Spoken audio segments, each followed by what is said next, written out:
have such fond memories of drinking hot apple cider on a crisp fall day in Minnesota. Imagine my surprise in college when someone offered me cidre. I had no idea it contained alcohol. Hard cider is growing in popularity in the States right now. Today we are at the family farm of brothers Michel and Philippe Le Gallois. They are the 7th generation to work this land, located just 1 kilometer from Omaha Beach. You probably know Omaha Beach from its famous June 6th landing in 1944. Whether you have a favorite cider or you've never given it a try, we have a lot to learn from the Le Gallois brothers, including how to pair your cider with your favorite meal. And you may be familiar with cider, but less familiar with Calvados. It's becoming more and more popular as you can learn how to use it in cocktails as well. Something I'd never heard of is a combination of the two, le pommeau. So we have a lot to learn. On y va.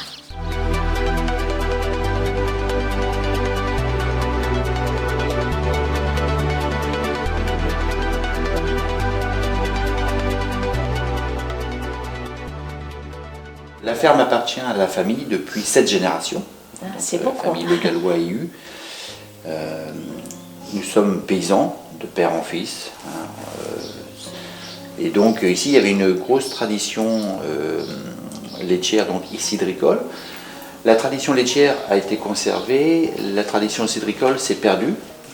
En fait, elle s'est perdue dans le sens où on ne vendait plus le cidre à l'extérieur, on ne faisait plus que du cidre pour la consommation familiale. Ah.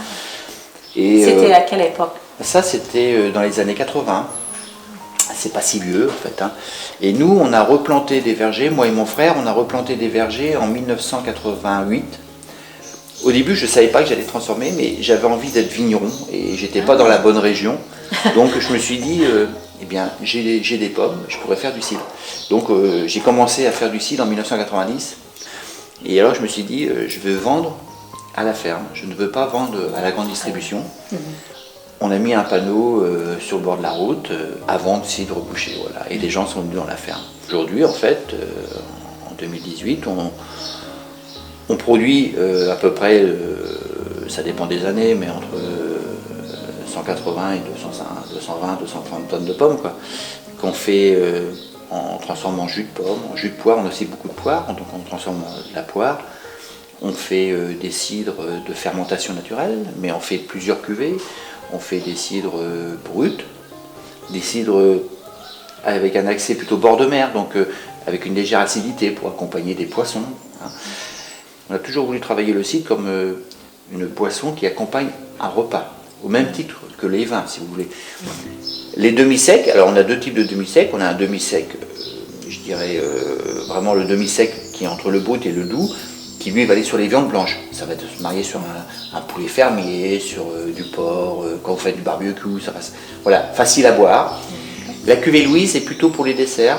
Alors, comme elle est une légère note animale, elle se marie bien aussi avec le camembert. Un vrai camembert au lait cru, en fait. Mais vous avez 2 autres, le pommeau et le calvados. Les Américains connaissent un tout petit peu le calvados, mais est-ce que vous pouvez expliquer la différence entre les 3 et... Le pommeau, en fait, est un apéritif en appellation d'origine contrôlée.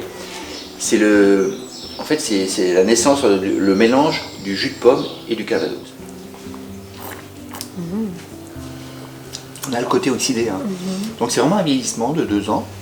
Donc en fait, l'intérêt de le faire dans des fûts âgés, c'est qu'en fait, on n'a pas le côté boisé des tanins.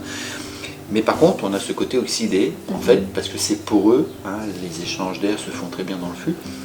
Et ce côté oxydé, c'est ça qui est intéressant sur le pommeau.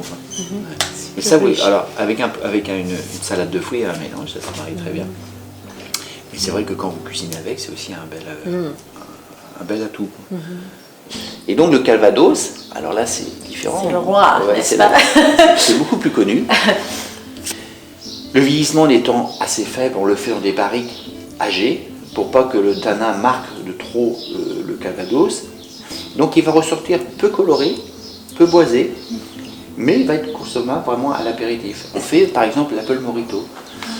On met du citron vert, des feuilles de menthe, un peu de sucre de canne, on met 4 centilitres de calvados, on macère et ensuite on rajoute une boisson pour enfants qui s'appelle le Canada Dry, qui est du ginger, et c'est super bon, avec une feuille de menthe.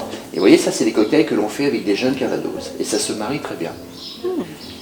Après, sur la ferme, nous avons aussi le hordage. Alors, le hordage, c'est un Calvados qui a 6 ans. On va être sur un produit qui va être beaucoup plus poisé, plus structuré. Ça, c'est un Calvados qui va être bu en fin de repas, vraiment digestif.